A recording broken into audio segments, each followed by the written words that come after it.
Yeah, welcome to the Typo 3 camp here in Venlo. Typo 3 is the most lovely open source community.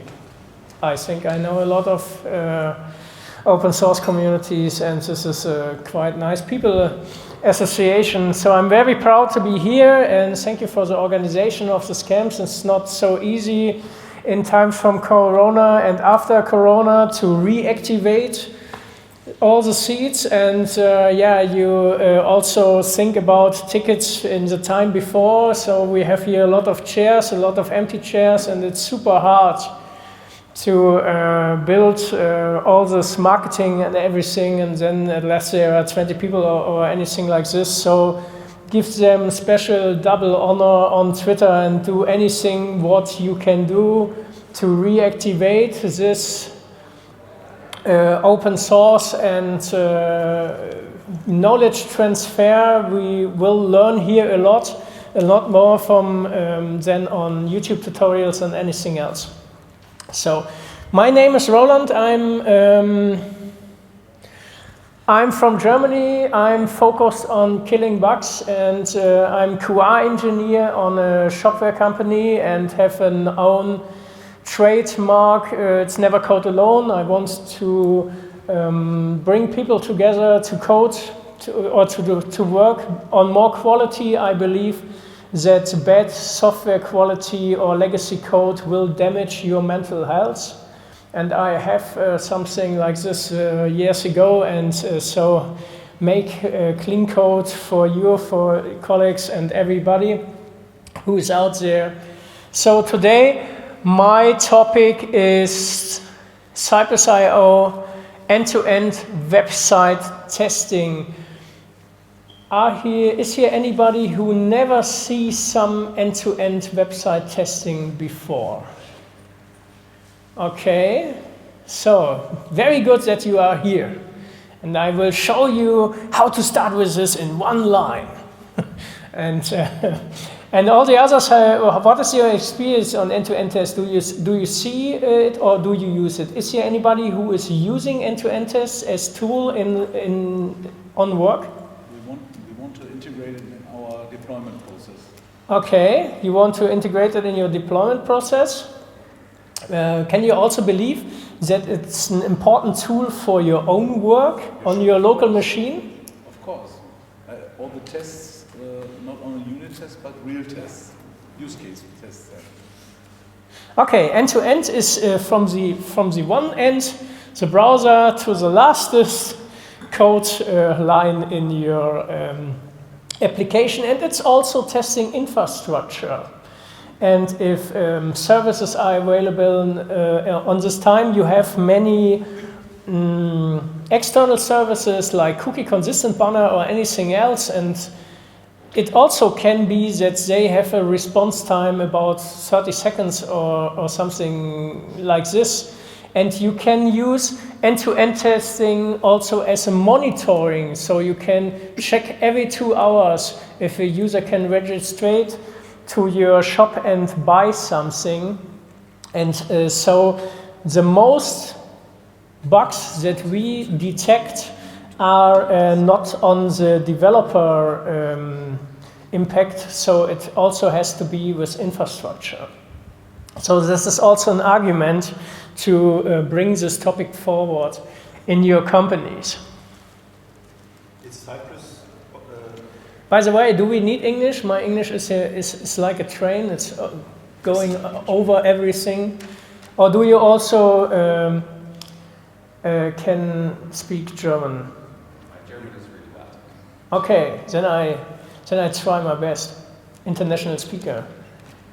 Your question? Does Cypress also covers testing mails, like forgotten password function? Yes. Okay. Yes, you can have external, there are different kind of ways, but the answer for you is Mailosaur.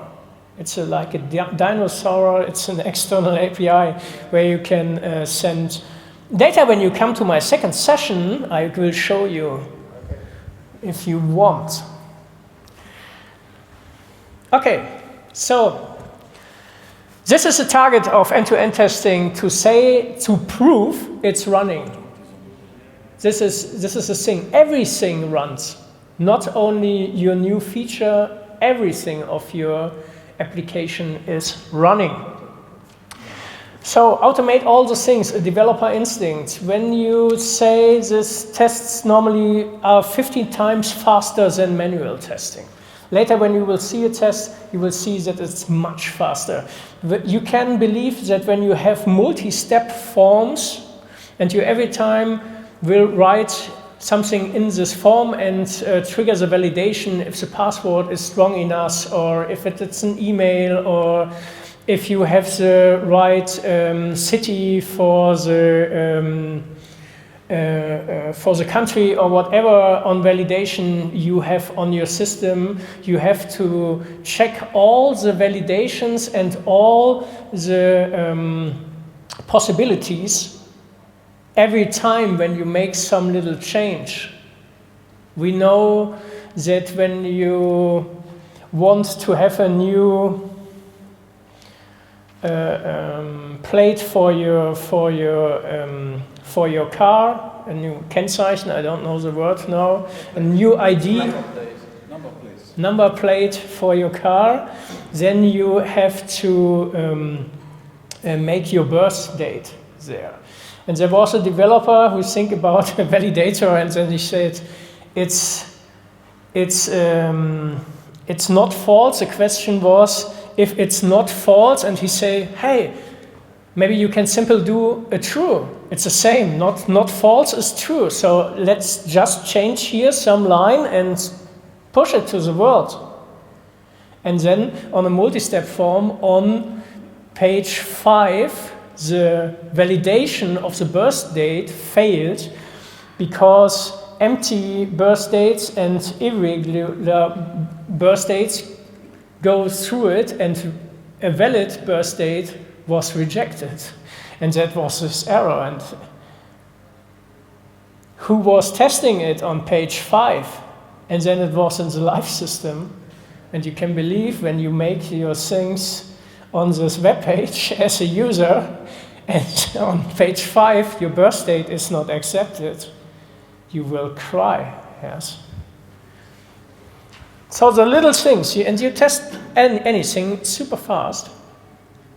Normally they have a quality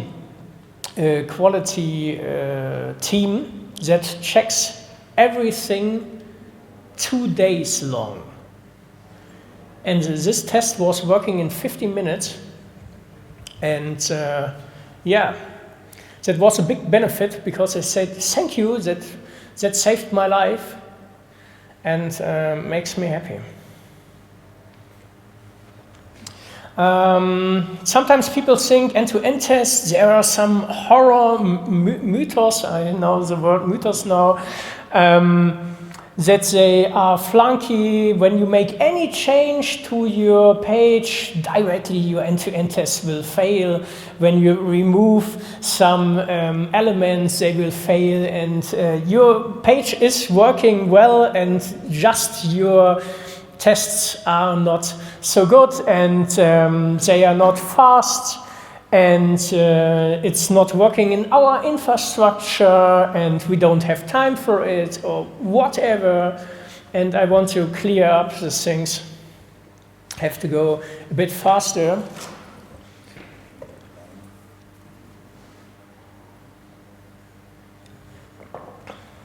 So can you read this? No. Okay. So you have selectors, so you can imagine when you have an e-commerce page that there is every time a login button, every time a register button, and every time a add to basket button or whatever. And there is, on this button, there is the word login. Or on the newsletter subscription is every time subscribe on the button. And you just can click on a button that contains subscribe. And then it's working. And you just can click on a button with login, because it's every time there, a login button. It's every time an imprint links there. And so your HTML markup, you don't need HTML selectors to select an element.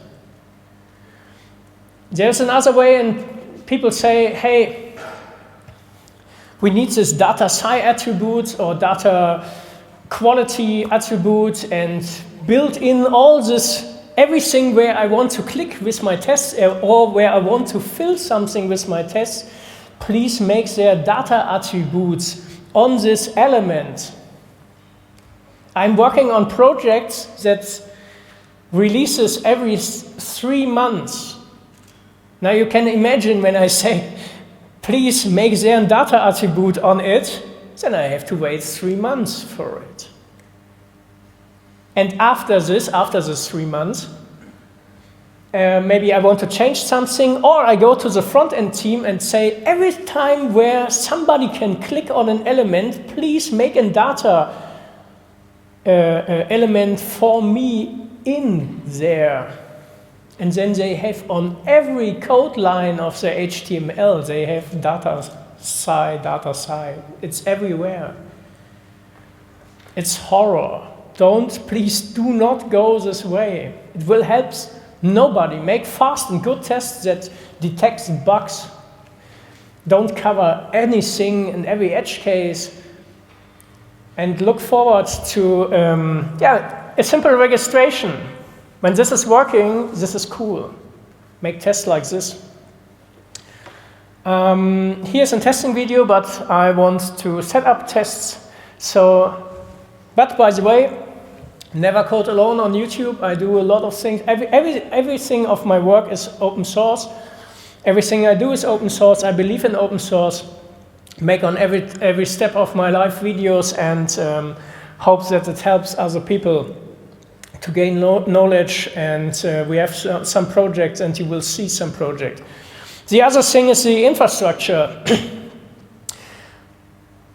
A few years ago, I made a lot of things with Codeception, and Codeception needs Selenium. And Selenium is something that you need as a tool to connect from your command line to a browser. And every time when your Chrome browser has an update, everything fine with this? Yeah, I got this some. Okay, maybe you can go to the site. Okay. And so you need this tool, and every time when your Chrome has an update, it's version 1.10 or something like this, then you have to update your local Chrome driver. And this is so ugly. And then you have to install things. And every time you have to read the documentation, what everything you need to do to run a local end-to-end test. So you have to be expert to make these things. On Cypress.io, you don't need. You just need Node in an actual version, and everything is fine. Node is normally on every of your machines. Just do a brew install Node or whatever, and it works. It's directly included. You have this Electron browser inside, and it will directly work. There is no border that you have to cross or whatever. So we will see you can run this in one line. There's no time for this. You know, maybe this there's no time for improve where these two guys have no wheels on something, and there comes around another guy and say, hey, use wheels here, it's much faster.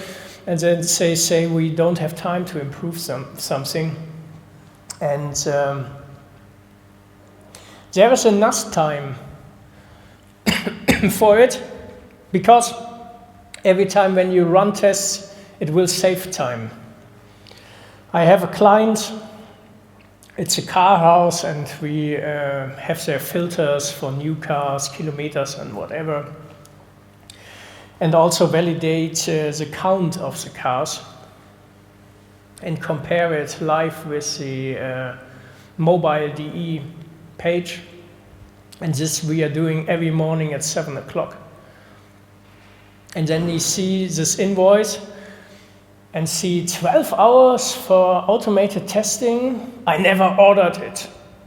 And we say, hey, every morning we check everything off your page. And he is not a technical guy. He is believing that we test his page every morning at 7 o'clock. I'm not even awake at 7 o'clock. I never will be awake at 7 o'clock. But I have many clients who say, hey, they test it every morning. Roland is going up and clicks everything and fills everything. And they know how long this time is. And I say, hey, this last 8 months I tested every morning for you, also on Saturday and Sunday. And they say, hey, 12 hours. It's okay. This is okay for 8 months testing.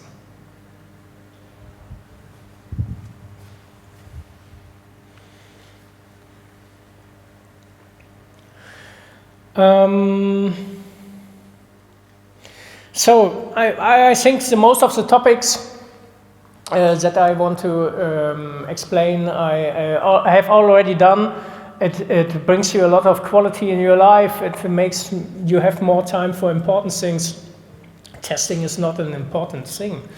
Clicking applications is horror. Yes, you don't have to do this, and don't do this. It can be done. So maybe we come to this practical part and conquer the world. Testify, testify.team. This is my company for website testing. Anybody's knowing Rage Against the Machine? Okay, very good. So let's check what we can test. So we believe in. Yesterday I contributed for the Typo 3 documentation. And I have this, so that I do something. I have this command here, npm init with nca testify / cypress.io -test. I believe that I give you all one line and you have directly tests for every project you use. So you make this. And then you can say this is Typo 3 Venlo. Whoppa.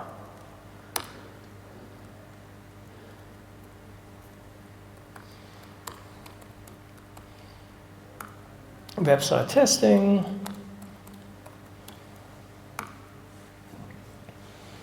And then you can go to this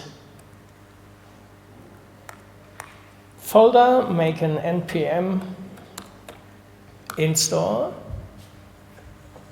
Do we get the time? Are we still less than 1 minute? That's it. Everything done. Now you have here an initial Cypress. It has also a GitLab CI. Just push it to your GitLab and it will run. It's already finished. We're working every day that it's not much faster and much easier than this. So there are different kind of things that you can do on Cypress. What you have to know is that there is one configuration file, and here you can say, okay,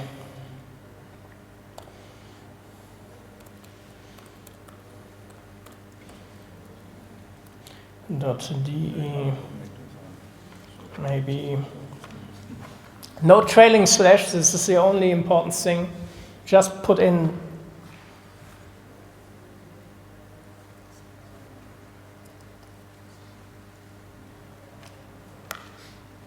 And now you can say npx Cypress open.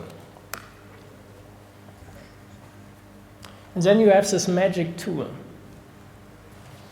When you run it on your build pipeline, you make an npx Cypress run, and then you don't have this tool, but this is what your terminal will make. And then you can say end-to-end testing. You can select your local browser or this Electron browser. The Electron browser, when you use the Electron browser, it will cover most of the browser behavior. I am mostly working on Chrome because I know Chrome very good. And then you have the start page valid internal URLs test. And when you press this, you see that your page has tests. Later I will show you what tests these are. Here's some red test.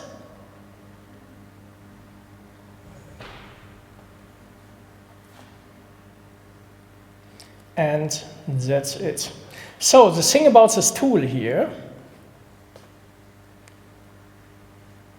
is that you can switch to all of your actual what has been done. So you can scroll here and say, okay, I have to look. So the thing what is tested here is that every internal link is working, and maybe you see it here, the imprint link in Germany, you have to click every time the imprint link. And when you cannot click this link initial, this is an error. And so this page here is an error because you cannot click this link test. And we also have here some green assertions because this is checking if every sub-page of my pages, like this here, is working. So it will get every internal link and will check if this link gives back a 200. And after this, it try to load all these pages and check if this valid page is loading. This is super important. And normally, you know from your developing, that you have a 500 or whatever on one of these pages when you destroy something. And the normal thing is that you just have to detect, or when you just check all your pages, if one of these pages totally failed, you have this error you have done. So you don't need super complicated tests to find bugs. Just validate that every page of your pages is loading. Okay, let me check where it failed. Here. So here my imprint is not working fine. It's not loading. Yeah, I have a big problem. Maybe it's better than we find it out than other people will find it. I don't know why it's not loading, by the way. Yesterday it was working.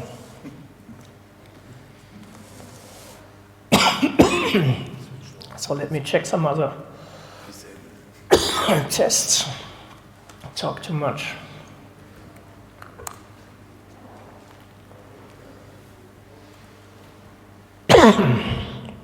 Sorry.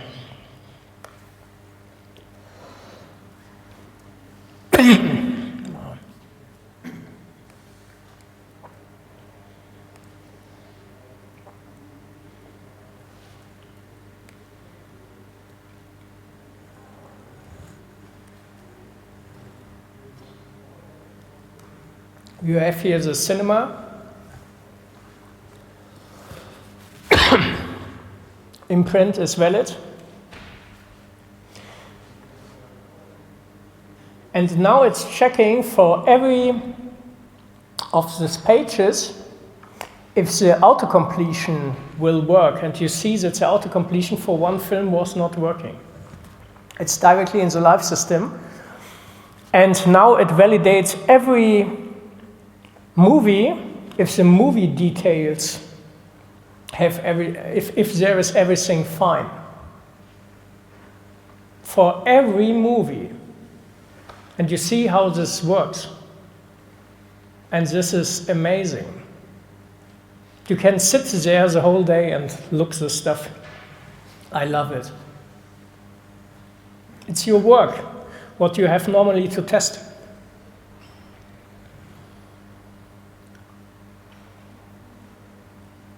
So they have a problem with the autocompletion of one of the movies.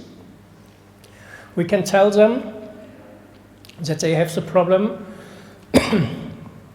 and nobody tests it for every movie title if the autocompletion is working. You are just developing something and then you check, hey, is one here working and there here? You also have a validation here for a movie that fails.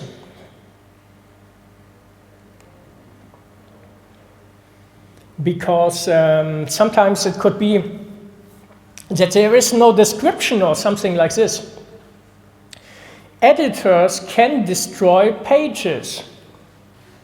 We have an e-commerce Magento shop, and one of the marketing editors added a new JavaScript pixel. And this JavaScript pixel, it comes from a content management system. Not from any kind of developing, no external, no technical guy was on this way.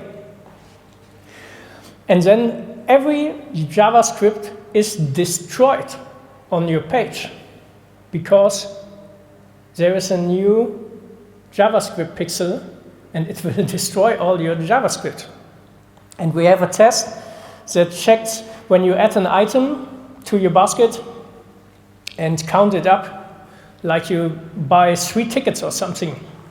Like on the cinema, you go with 1 or 2 or 3 people and then you count it up.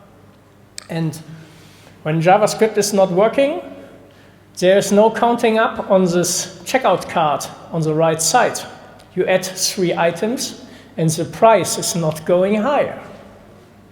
This is the effect. This is the error.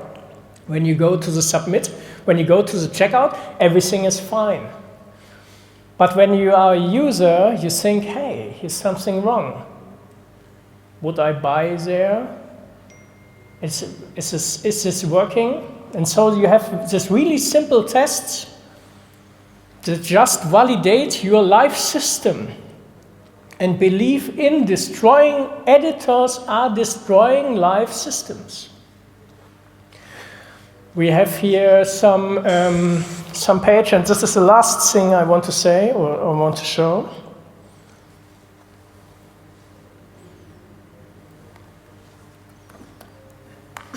Is it an undertaker? Maybe this is the word. We make a web page for an undertaker, and here is a pop-up. And in this pop-up, there is a PDF. And on this PDF, there are rules for Corona for now.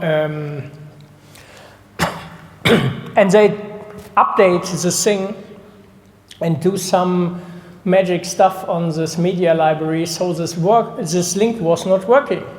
But they just upload a new PDF and think, hey, everything is fine. The next morning, our test comes around, checks every internal link, say, hey, the PDF is not working. We check it, we see there was an upload, we fixed it, and then we write an email to the client, hey, thank you for updating the PDF. There was a little issue that you have done, make it better this way, make a screenshot here. Also, we can make a video session with you, how to handle this. And nobody would recognize it when something like this happened.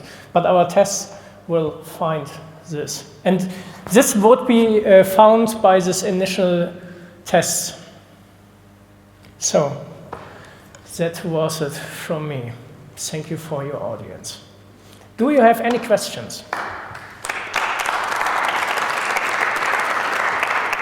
Would you recommend some area where there's a tutorial on using Cypress? Do you use even yourself? Yes. If there are any sources on videos for Cypress, yes, my videos. I try to make some short videos, like 5 minutes or 10 minutes. Is it testifying? It's no, it's never code alone, by the way. And also Cypress has a great YouTube support, and they also publish every time new features. So you have every Wednesday they have an update, and they have every time 1 hour discussion what they have done in this update, and 5 minutes to show the newest improvements. And they have also a lot of starting up tutorials. But the thing is that there is some best practice set up in this in my package with page objects and something that we ever need for us. Okay, more questions? Could you also use it as a customer to validate websites about people create I don't get it. So. Can you use it? You explained it from the point of view of a developer, but a customer, someone who buys a website, could he use it to validate that website to make sure that everything works before it pays? So I don't know if so you can test every environment. You just can change the URL and. Or was the question if a client can add new tests? The problem on tests is that there is no way to simplify, so you have to write some code. There is no plugin or whatever that you can say, okay, I make this click pass and this is an automated test. There are some tools that the no-code tools. I'm not expert on no-code tools. I'm coder, and sometimes I make things much faster because I can do this. But it's super easy to write stable tests, and just do it. Just do maybe one Friday or what. Make a video call with me or whatever. I'm also open source. I can make you an initial setup or whatever, then you have tests and can run on tests. Sometimes I also in teams that every time is looking forward to someone who can make this test. Can this do anybody on marketing, on management, on trainees or whatever? Understand this tool for you. It will bring you much more time, and it will also bring you honor that everything is fine running, the clients are more happy. You can sleep much better when you know when anything is destroyed, you are the first person who get it. You can say to the client, hey, there is something happening, there is something down. You don't you don't be afraid from your own cell phone when it's ringing. When will they all understand that it cannot happen every time? So you are awake when you have tests, and you can then you can say, hey, my work is done, everything is fine. I can go to my quality time. Please.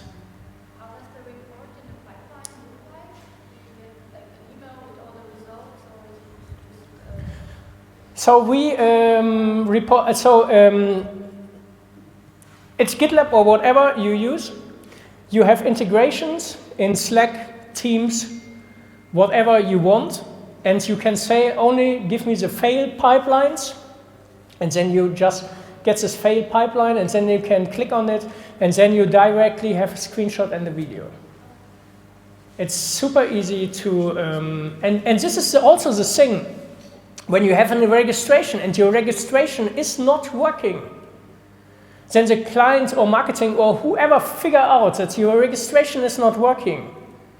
And we have this, there was an external email service running in a limit, so the mails was not going out. Everything was fine, but this was limited, yes? They make much stuff on Facebook, 5,000 more or whatever, and then they ran in a limit, and nobody can register anymore. And it was not in the application. It was just a limit on an external, on an external service. But they have this test that directly says, hey, there is no mail going out. Everything is fine, but there is no mail coming out. So they know where they have to look. When anybody says to you, hey, the registration is not working, why? What you can answer, everything can be broken. So with this, you are much faster on the directly target. It's a better error documentation than this just, hey, there's something not working. I run out of time, yes? Okay, any more questions? Did you try running Cypress on, not running on your local machine, but for instance, like something like DDEV or something? Because I don't want to run the things on the machine directly, but within the within my containers, so that I can give the whole configuration and everything else to the next developer. Yes, it's also a thing like this that you. I also talk about with the team, and they say I don't want to install Node on my local machine. No, it's not about. No, it's just. So you ask if we can do this in DDEV, and so everything. So you just have to get Node package and it's working. You don't need anything more than Node on this machine to make this run. This is the thing. But then you don't have your local browser, and you don't have this tool, and you don't. Yeah, that's what I'm talking about. Yeah. No, this is this will not. Between all these components. No, because DDEV have to connect to your own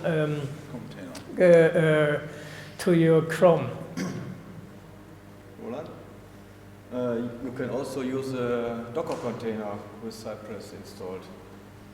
And But use it in your CI pipeline. and yeah, but you cannot trigger your own Chrome with it. But inside the Docker. Yeah, inside the Docker environment, it's the same like DDEV.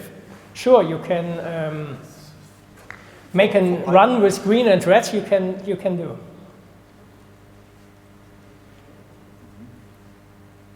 Okay. Yeah, then that's it. Go for tests. Node.js auf deinem Laptop installieren, dann